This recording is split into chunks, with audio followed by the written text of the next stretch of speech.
Hello everyone, welcome to my YouTube channel. तो देखिए, आज की हमारी class social science SST CTET paper 2 के लिए है। और देखिए, इस वीडियो में सोशल साइंस के मोस्ट इंपॉर्टेंट प्रीवियस ईयर प्रश्नों को कवर करेंगे। देखिए, ये सारे क्वेश्चन जो है तो किसी न किसी ईयर में पूछे गए क्वेश्चन हैं, क्योंकि आप लोग जो है ये सारे क्वेश्चन अगर कर लेते हैं तो 100% जो है आपका एग्ज़ाम क्लियर हो जाएगा। 100% कह रहे हैं, क्योंकि देखिए इससे कठिन पेपर नहीं आएगा सीटेट में। ना तो इससे कठिन पेपर आएगा, ना ही इससे आसान पेपर आएगा। इसलिए देखिएगा, सेम पैटर्न का क्वेश्चन ऐसे ही पूछा जाएगा, क्योंकि हम ईमानदारी के साथ कहते हैं जितने भी क्वेश्चन हम करा रहे हैं सारे क्वेश्चन परीक्षा की दृष्टि से काफ़ी ज़्यादा महत्वपूर्ण है। इसलिए आप लोग वीडियो पर कंटिन्यू बने रहिए और कंटिन्यू, टाइम बहुत कम बचा है, अपने पेपर की तैयारी करते रहिए। आइए देखिएगा, इसमें हम पहला वाला क्वेश्चन करते हैं। तो देखिए, यहाँ पे क्वेश्चन नंबर फर्स्ट कहा जा रहा है कि निम्नलिखित में से किसे सतत पोषणीय विकास के सिद्धांत में शामिल किया जाना चाहिए।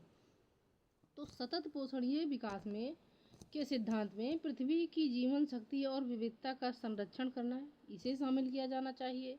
उसके बाद सेकंड है कि पर्यावरण के प्रति व्यक्तिगत व्यवहार और अभ्यास में परिवर्तन लाना, इसे शामिल किया जाना चाहिए। उसके बाद सी वाला ऑप्शन है कि प्राकृतिक संसाधनों के उपयोग को बंद करना चाहिए। तथा ऑप्शन नंबर फोर्थ है कि मानव जीवन की गुणवत्ता को बढ़ाना चाहिए। अब आइए देखिएगा, यहाँ पे 4 विकल्प दिए जा रहे हैं, यानी कि इन चारों में से तो सबसे सही कौन सा होगा सतत पोषणीय विकास के सिद्धांत में शामिल करने के लिए। तो ऑप्शन पहला वाला देखिए कि यानी कि ये चारों सही हैं, ए बी सी डी। उसके बाद सेकंड है कि ए बी सी ये 3 सही हैं, या फिर बी सी और डी सही है, या फिर ऑप्शन नंबर डी है कि ए बी डी सही है। तो देखिएगा यहाँ पे कि सतत पोषणीय विकास के लिए, तो सतत पोषणीय विकास के सिद्धांत में शामिल करने के लिए सबसे पहले आपको पृथ्वी की जीवन शक्ति और विविधता के संरक्षण सतत विकास का मूल सिद्धांत है, यानी कि ये सही है। इसलिए आपका विकल्प फर्स्ट वाला जो है ऑप्शन, ये सही हो जाएगा। उसके बाद सेकेंड वाला देखिएगा कि पर्यावरण के प्रति व्यक्तिगत व्यवहार और अभ्यास में परिवर्तन लाना। तो देखिए, व्यक्तिगत व्यवहार में परिवर्तन लाना भी आवश्यक है, क्योंकि सतत विकास के लिए सामूहिक प्रयास करना चाहिए। ठीक है, बी भी आपका हो जाएगा। अब सी वाला ऑप्शन देखिएगा, सी में कहा जा रहा है प्राकृतिक संसाधनों के उपयोग को बंद करना। तो देखिए, प्राकृतिक संसाधनों के उपयोग को पूरी तरह बंद करना सतत विकास नहीं है। इसका उद्देश्य संसाधनों का विवेकपूर्ण और टिकाऊ उपयोग करना है। ठीक है, अगर आप पूरी तरह बंद कर देंगे तो कैसे जीवन यापन संभव होगा, इसलिए ये वाला नहीं होगा। उसके बाद डी देखिए, तो डी में कहा जा रहा है कि मानव जीवन की गुणवत्ता को बढ़ाना। तो देखिए, मानव जीवन की गुणवत्ता बढ़ाना यानी कि सतत विकास का एक लक्ष्य है, जिसमें आर्थिक, सामाजिक और पर्यावरणीय पहलू शामिल होते हैं। अतः केवल सी को शामिल नहीं किया जाएगा। ठीक है, इसलिए आपका यहाँ पे करेक्ट आंसर हो जाएगा ए बी डी। तो ए बी डी देखिएगा किस ऑप्शन में है, तो ये है ऑप्शन नंबर डी में, इसलिए आपका यहाँ पे करेक्ट आंसर हो जाएगा ऑप्शन नंबर डी। अब हम देखेंगे अगला वाला क्वेश्चन। तो देखिएगा, इस वाले क्वेश्चन में कहा जा रहा है कि खनिजों के संदर्भ में निम्नलिखित में से कौन से कथन सही हैं। तो खनिजों के संदर्भ में सही कथन आपको चयन करना है। तो ऑप्शन देखिएगा यहाँ पे, पहला वाला ऑप्शन, ऑप्शन नंबर फर्स्ट है कि खनिज बिना किसी मानवीय हस्तक्षेप के प्राकृतिक प्रक्रियाओं द्वारा निर्मित होते हैं, यानी कि खनिज के विषय में ये सही है।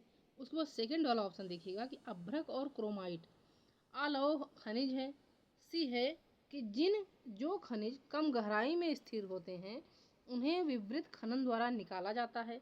उसके बाद ऑप्शन नंबर डी है कि खनिज अनवीकरणीय संसाधन है।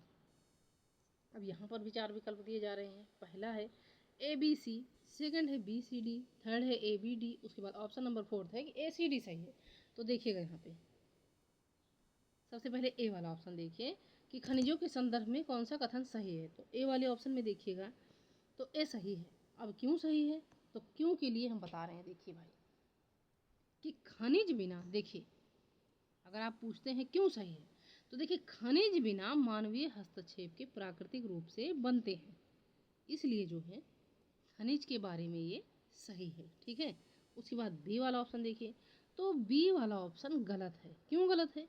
क्योंकि देखिए अभ्रक जो है तो ये आधात्विक खनिज है और अलौह नहीं है। ठीक है, इसमें अलौह खनिज आपसे कहा जा रहा है।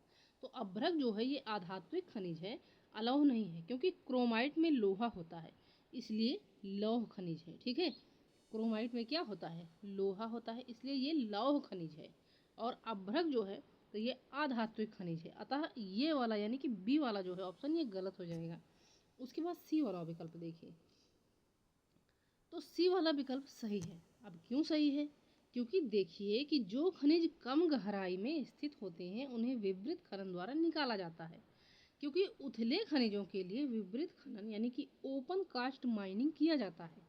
अतः आपका सी वाला सही हो जाएगा। उसके बाद डी देखिए, तो खनिज अनवीकरणीय संसाधन है। देखिए नवीकरणीय और अनवीकरणीय काफ़ी ज़्यादा पेपर में पूछे जाते हैं, तो बिल्कुल सही है। खनिज जो है तो ये अनवीकरणीय संसाधन है, क्योंकि खनिज बनने में लाखों वर्ष लगते हैं, इसलिए वे अनवीकरणीय संसाधन है।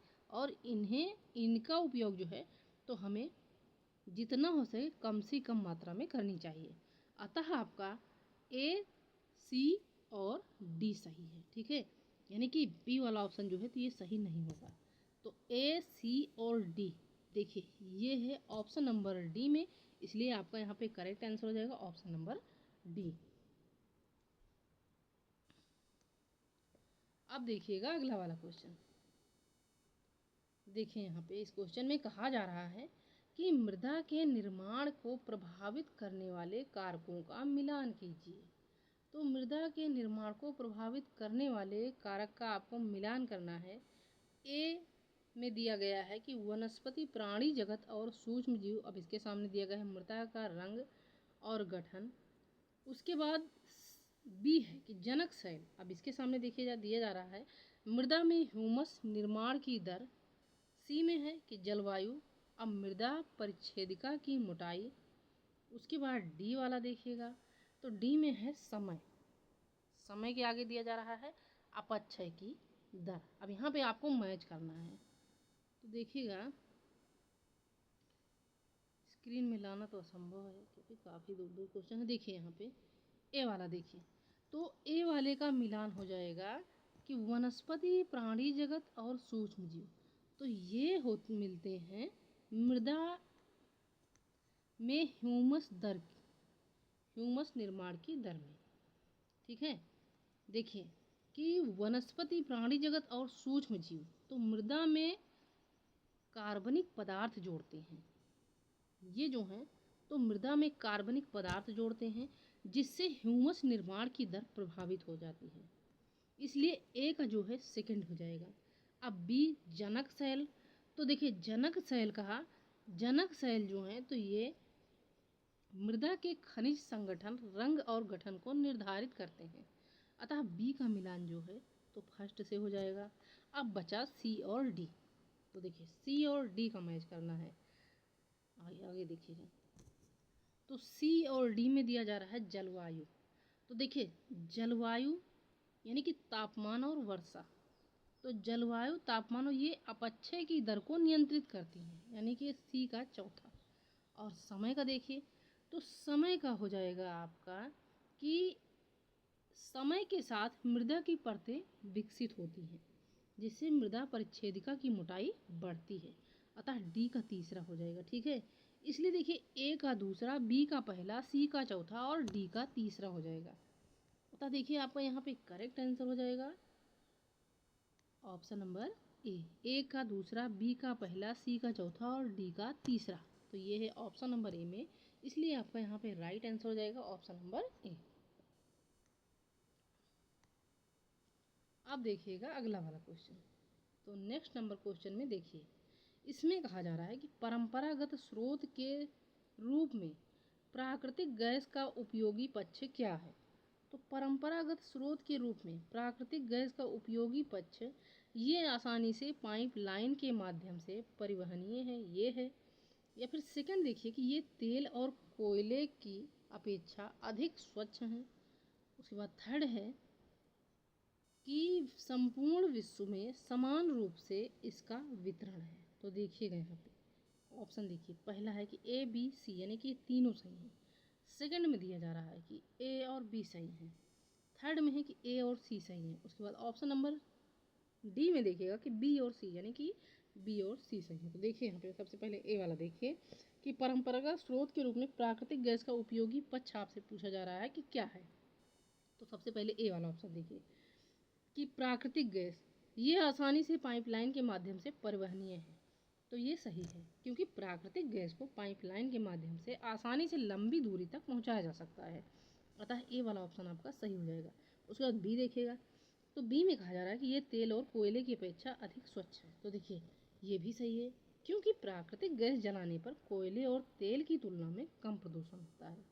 उसके बाद सी वाला ऑप्शन देखिए, तो सी है संपूर्ण विश्व में समान रूप से इसका वितरण है। तो ये गलत है। क्यों गलत है भाई? तो देखिए संपूर्ण विश्व में समान रूप से इसका वितरण नहीं है, क्योंकि प्राकृतिक गैस का वितरण विश्व भर में एक समान नहीं है, यह कुछ ही क्षेत्रों में अधिक पाई जाती है, अतः आपका केवल ए और बी ही सही होगा। तो ए और बी, तो ए और बी ये है ऑप्शन नंबर सेकंड में, इसलिए आपका यहाँ पे करेक्ट आंसर हो जाएगा ऑप्शन नंबर बी। अब आइए देखिएगा अगला वाला क्वेश्चन। अगले वाले क्वेश्चन में देखिए उपनिषद, तो उपनिषद अध्यापकों और विद्यार्थियों के बीच संवाद का संकलन है, या फिर उपनिषद सरल वार्तालाप के रूप में प्रस्तुत किए गए हैं, या फिर उपनिषद वे विचार हैं जिनमें आत्मा और सार्वभौमिक आत्मा का विवरण किया गया है। अब यहाँ पे देखिए पहले वाले में दिया गया है ए और बी सही हैं, उसके बाद सेकंड में है कि बी और सी सही हैं, थर्ड में है कि ए और सी सही हैं, उसके बाद ऑप्शन नंबर डी में है कि ए बी सी, यानी कि ये तीनों सही हैं। तो देखिएगा यहाँ पे उपनिषद का अर्थ पहले देखिए, तो उपनिषद का अर्थ होता है पास बैठना, यानी कि गुरु के समीप बैठना, उपनिषद का यही अर्थ होता है, और यह शिक्षक और विद्यार्थी के बीच संवाद को दर्शाता है, अतः ए वाला जो है आपका सही हो जाएगा। उसके बाद देखिए सरल वार्तालाप के रूप में प्रस्तुत किए गए हैं, तो इन ग्रंथों में विचारों को सरल वार्तालाप या संवाद के रूप में प्रस्तुत किया गया है, यानी कि बी भी सही हो जाएगा। उसके बाद देखिए डी, वो सी वाला ऑप्शन कि वे विचार जिनमें आत्मा और सार्वभौमिक आत्मा का विवरण किया गया है। तो देखिए उपनिषदों का मुख्य विषय आत्मा, यानी कि व्यक्तिगत आत्मा और सार्वभौमिक आत्मा ब्रह्म का वितरण किया गया है, अतः आपका ए बी सी ये तीनों ऑप्शन सही हो जाएंगे। तो ए बी सी देखिएगा ये है ऑप्शन नंबर डी में, इसलिए आपका यहाँ पे करेक्ट आंसर हो जाएगा ऑप्शन नंबर डी।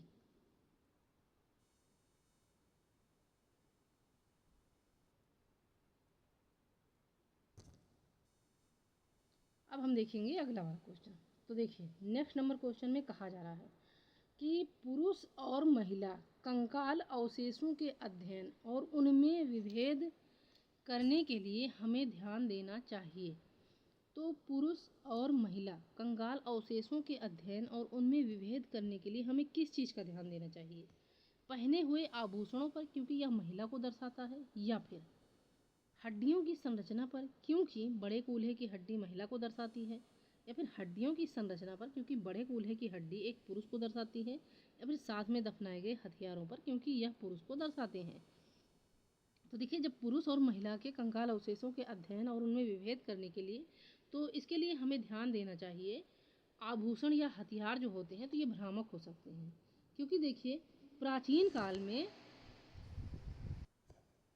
तो देखिएगा यहाँ पे कि प्राचीन काल में पुरुष भी आभूषण पहनते थे और महिलाएं भी हथियार रखती थी, और महिलाओं के कूल्हे की हड्डी देखिएगा यहाँ पे सेकंड वाले में कि महिलाओं के कूल्हे की हड्डी यानी कि पेल्विस बच्चे के जन्म के लिए अधिक चौड़ी और बड़ी होती है, जबकि पुरुषों की पेल्विस यानी कि कूल्हे की हड्डी जो होती है वो सकरी होती है, और यह संरचनात्मक अंतर वैज्ञानिक रूप से सिद्ध है और कंकाल के लिंग का पता लगाने में सबसे सटीक संकेत भी देता है। अतः कंकाल अवशेषों का अध्ययन करते समय हड्डियों की संरचना पर ध्यान देना चाहिए, और विशेषकर कूल्हे की हड्डी के आकार पर। अतः आपका बी वाला ऑप्शन सही हो जाएगा कि हड्डियों की संरचना पर, क्योंकि बड़े कूल्हे की हड्डी महिला को दर्शाती है, ठीक है, क्योंकि महिलाएं बच्चे पैदा करती हैं, इसीलिए जो है तो महिलाओं के कूल्हों की हड्डियां जो है तो वो बड़ी होती हैं, अतः आपका यहाँ पे करेक्ट आंसर हो जाएगा ऑप्शन नंबर बी। अब हम देखेंगे अगला वाला क्वेश्चन। अगले वाले क्वेश्चन में देखिएगा दिया जा रहा है कि अकबरनामा के अनुसार सूबेदार का कार्यभार था। तो अकबरनामा के अनुसार सूबेदार का कार्यभार क्या था? राजनैतिक और सैनिक कार्य का, या राजनैतिक और वित्तीय कार्य का, या ऑप्शन नंबर सी है केवल राजनैतिक कार्य का, या ऑप्शन नंबर डी है केवल धार्मिक कार्य का। तो देखिए कि अकबरनामा के अनुसार, तो अकबरनामा के अनुसार सूबेदार का कार्य था राजनैतिक और सैनिक कार्य का। क्योंकि देखिए अकबरनामा के अनुसार सूबेदार जो होता था तो वो प्रशासनिक और सैन्य दोनों प्रकार के कार्यों का प्रभारी होता था। और अबुल फजल, तो अबुल फजल ने अकबरनामा लिखा है, ठीक है। अकबरनामा जो है तो ये किसके द्वारा लिखा गया है? तो ये अबुल फजल के द्वारा लिखा गया है। और अकबर के शासन का आधिकारिक इतिहास भी है अकबरनामा में। और इसमें बताया गया है देखिए कि साम्राज्य सूबों में बटा था और प्रत्येक सूबे का मुखिया जो होता था तो वो सूबेदार होता था। और सूबेदार का कार्य केवल प्रशासन तक सीमित नहीं था, बल्कि वह सेना का भी संचालन करता था। अतः सूबेदार जो होता था तो वो राजनैतिक यानी प्रशासनिक और सैनिक कार्यों का उत्तरदायी होता था। इसलिए आपका यहाँ पे ए वाला ऑप्शन सही हो जाएगा कि अकबरनामा के अनुसार सूबेदार का कार्यभार था। तो अकबरनामा के अनुसार सूबेदार का कार्यभार राजनैतिक और सैनिक कार्यों का था। अब देखिएगा अगला वाला क्वेश्चन। इसमें कहा जा रहा है बंगाली एक क्षेत्रीय भाषा के रूप में विकसित होने के कारक हैं। तो बंगाली एक क्षेत्रीय भाषा के रूप में विकसित होने के क्या कारक हैं? वाणिज्यिक समझौते हैं, या राजनीतिक समझौते हैं, या अब यहाँ पे आपको सही विकल्प का चयन करना है। यहाँ पे दो ही विकल्प दिए जा रहे हैं कि बंगाली एक क्षेत्रीय भाषा के रूप में विकसित होने के क्या कारक थे, वाणिज्यिक समझौते और राजनीतिक समझौते। अब दोनों में से आपको चयन करना है कौन सा सही होगा। पहला वाला है केवल ए सही है, सेकंड है केवल बी सही है, थर्ड है ए और बी दोनों सही हैं, उसके बाद ऑप्शन नंबर डी है ना तो ए सही है ना बी सही है, ठीक है। अब देखिए कि वाणिज्य उसमें बंगाली एक क्षेत्रीय भाषा के रूप में विकसित होने के कारक। तो देखिए जब बंगाली भाषा का क्षेत्रीय विकास के रूप में विकास व्यापारिक और राजनीतिक दोनों कारकों पर निर्भर था। क्योंकि देखिए कि चौथी तीसरी शताब्दी ईसा पूर्व में बंगाल और मगध के बीच वाणिज्यिक समझौते हुए। किसके किसके बीच? तो बंगाल और मगध के बीच। ये ध्यान रखिएगा, ठीक है, क्योंकि एक एक पॉइंट इम्पॉर्टेंट है पेपर के लिए। और इससे संस्कृत का प्रभाव बढ़ा और बंगाली भाषा को आधार मिला। और 14वीं और 15वीं शताब्दी में बंगाल पर सुल्तानों का शासन था। और बाद में मुगलों ने बंगाल को अपने सूबे का केंद्र बनाया। और फारसी प्रशासन की भाषा थी, लेकिन बंगाली जो है तो बंगाली जनभाषा के रूप में विकसित हुई।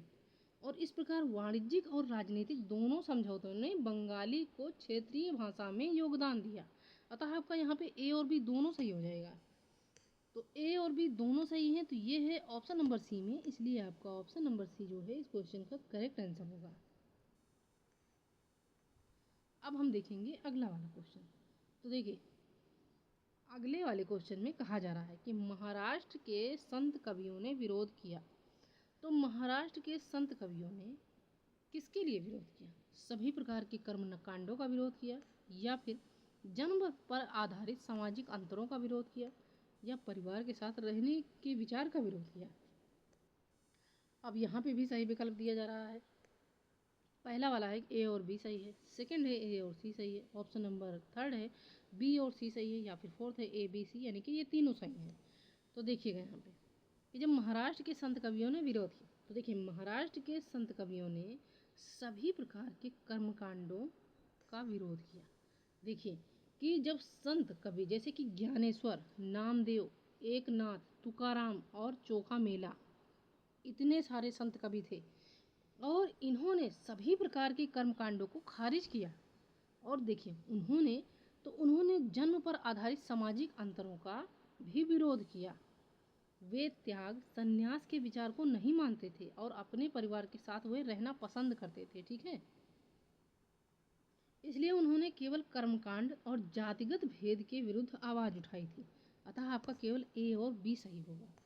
तो ए और बी ये है ऑप्शन नंबर ए में, इसलिए आपका यहाँ पे करेक्ट आंसर हो जाएगा ऑप्शन नंबर ए।